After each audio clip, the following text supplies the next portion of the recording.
Bengali horror story. আজকের গল্প শ্মশান যাত্রা।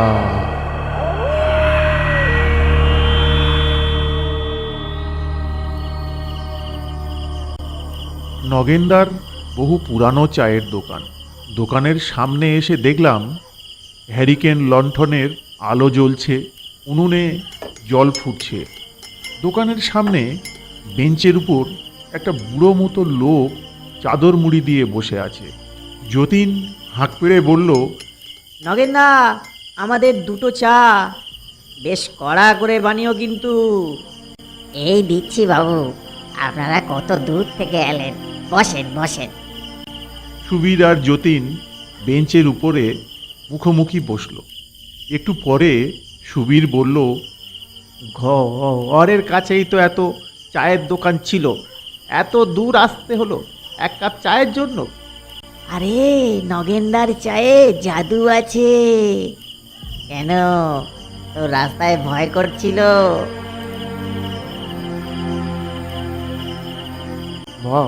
ভয় করবে না? এক অমাবস্যা, তার উপরে হাতে কোনো আলো নেই।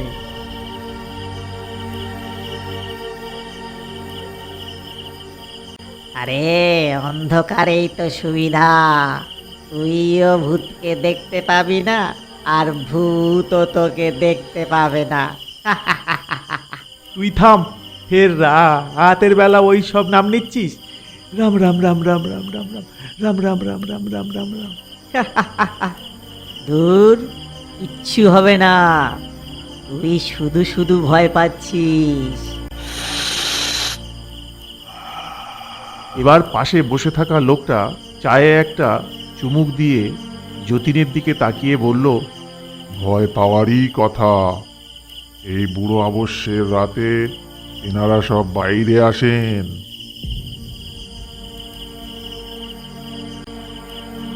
আমি এসে গেছি বাবু, এই নেন চা খান, আর শিবুদার কাছে ভূতের গল্প শোনেন। আপনি বলছেন অমাবস্যার রাতে ভূতেরা বাইরে বের হয়? আপনি কখনো দেখেছেন? দেখেছি বই কি।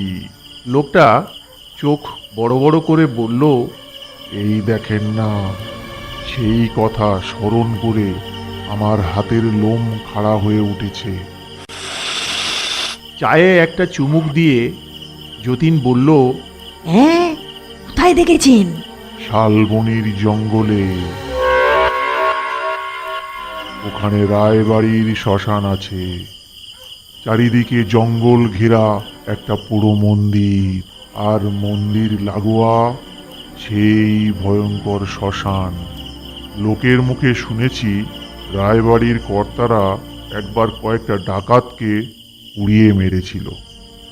এর বদলা নিতে এক অমাবস্যার রাতে ডাকাতের দল রায়বাড়ি ঘেরাও করে, সবাইকে ধরে নিয়ে আসে এই শ্মশানে।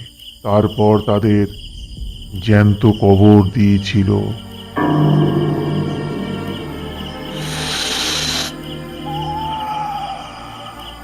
তারপর থেকে ওই শ্মশানে আর কেউ যেতে সাহস করত না।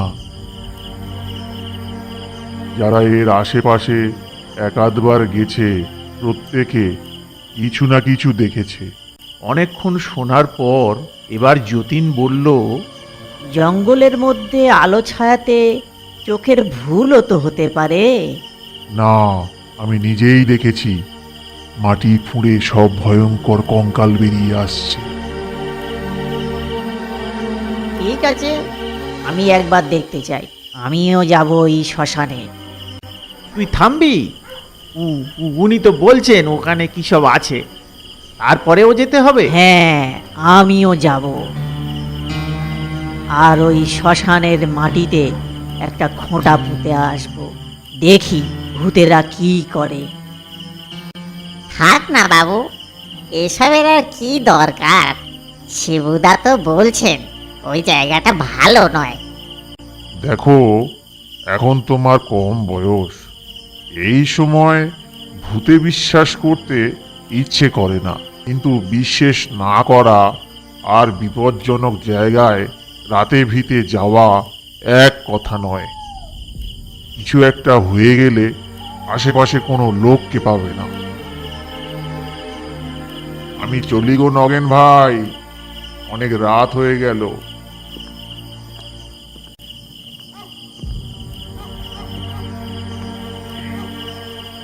যতীন আর সুবীর বাড়ি ফিরছে। দোকান থেকে বেরিয়ে অনেকক্ষণ চুপচাপ দুজনে হাঁটছে। সুবীর মনে মনে ভাবছিল, যতীনটা যা গোয়ার, ওকে আটকানো যাবে বলে মনে হয় না। এবার মুখ ফুটে বলেই ফেলল, যতীন, তুই কিন্তু একা একা ওই শ্মশানে যাবি না। তুই চল আমার সাথে, দুজনে একসাথে ভূত দেখবো। তোর মাথা খারাপ হয়ে গেছে। তুই বাড়ি গিয়ে ভালো করে লাল বাবার তেল মাথায় দিবি। আমি এখন যাই। ঠিক আছে, তুই এখন যা, আবার কাল দেখা হবে। বলে দুজনে যে যার বাড়ি চলে গেল। রাতে খাওয়া দাওয়া সেরে একটা টর্চ আর একটা লাঠি নিয়ে বাড়ি থেকে বের হলো।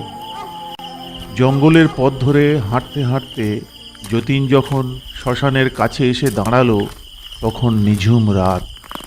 আশেপাশে ঝিঁঝি পোকার ডাক ছাড়া আর কোনো আওয়াজ নেই। সবাই যেন দম বন্ধ করে ভয়ঙ্কর কিছুর প্রতীক্ষা করছে।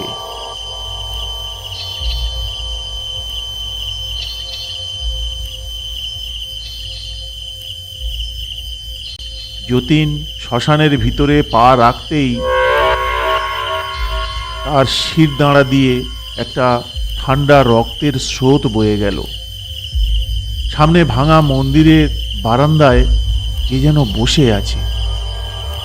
তাড়াতাড়ি করে হাতের আলোটা সেদিকে ফেলতেই দেখলো কিছু নেই। মনে মনে ভাবলো চোখের ভুলই হবে। এবার চারিদিকে আলো ফেলে ভালো করে দেখে নিল। না, ভয় পাওয়ার মতো কিছুই নেই। বহুদিনের অব্যবহারে চারিদিকে আগাছা জন্মে গেছে, দেয়ালগুলো থেকে প্লাস্টার খসে পড়েছে।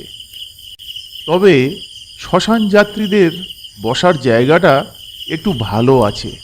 যতীন হাঁটতে হাঁটতে সেখানে গিয়ে দাঁড়ালো। সামনে আলো ফেলে দেখল দাহ করার বেদি। এখনো কিছু পোড়া কাঠ রয়েছে সেখানে। কয়েকটা কঙ্কালের মাথা, হাড়গোড় এদিক ওদিক ছড়িয়ে আছে। এছাড়া আর কিছুই চোখে পড়ল না। মনে মনে বলল, যত সব জিও লোকেদের আষাঢ়ে গল্প, ভূতে খেয়ে ফেলবে না হাতির মাথা। বলে হাতের লাঠিটা সজোরে মাটিতে পুঁতে দিতেই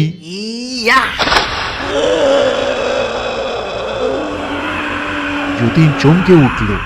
হাতের আলোটা সেদিকে ফেলতে দেখল লাঠিটার নিচ থেকে ঘোলা রক্তের মতো কি একটা বেরিয়ে আসছে। এমন সময় তার হাতেও কিসের একটা ফোঁটা পড়ল। আলো ফেলে দেখল সেটাও রক্ত। এবার উপরের দিকে তাকালো, দেখল চারিদিকে গাছের ঝুড়ি বেয়ে রক্ত গড়িয়ে পড়ছে, দেয়ালের গা বেয়ে রক্ত চুইয়ে নামছে, আর সেখান থেকে একটা ভয়ঙ্কর মুখ বেরিয়ে আসছে, আর তার সাথে একটা গোঙানির আওয়াজ।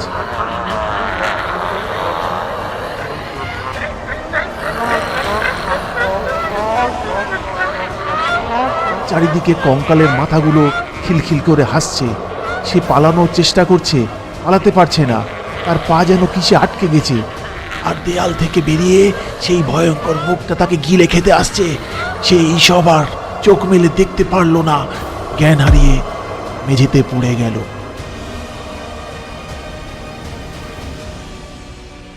যতীনের যখন জ্ঞান হলো, দেখল শ্মশানের মেঝেতে যেখানে সে দাঁড়িয়েছিল সেখানেই ধুলোবালির মধ্যে পড়ে আছে। তাড়াতাড়ি করে উঠে গায়ে ধুলোবালি ঝেড়ে চারিদিকে তাকিয়ে দেখল কাল রাতে যা দেখেছে সেসব কিছুই নেই। লাঠিটা মাটিতে পোঁতাই আছে। মনে মনে বলল, কাল কি তবে সব ভুল দেখলাম? দেয়ালের গায়ে তো কোনো রক্তের দাগই নেই, আর আশেপাশে এত কঙ্কালের মাথা, সেগুলো গেল কোথায়? মনে হয় অতিরিক্ত ভয় পেয়েছিলাম, তাই ভুল দেখেছি। জঙ্গলের রাস্তা দিয়ে চলেছে আর মনে মনে বলছে, তবে ভালোই হলো, এবার শিবুদাকে আচ্ছা করে শেখানো যাবে ভূত টুত বলে কিছুই নেই, সব চোখের ভুল। এই দেখো, রায়বাড়ির শ্মশানে সারা রাত কাটিয়ে এলাম, আর সুবীরটা ওটা আর এক ভীতু, ওর ভূতের ভয়টা তাড়ানো যাবে। এই সব ভাবতে ভাবতে বাড়ির কাছাকাছি এসে গেল। দূরে থেকে দেখলো তাদের বাড়ির বাইরে অনেক লোক দাঁড়িয়ে আছে। মনে মনে ভাবলো, বাড়িতে আবার কার কি হলো? তাড়াতাড়ি করে এসে ভিড় সরিয়ে দেখলো মাটিতে তার লাশ শোয়ানো আছে।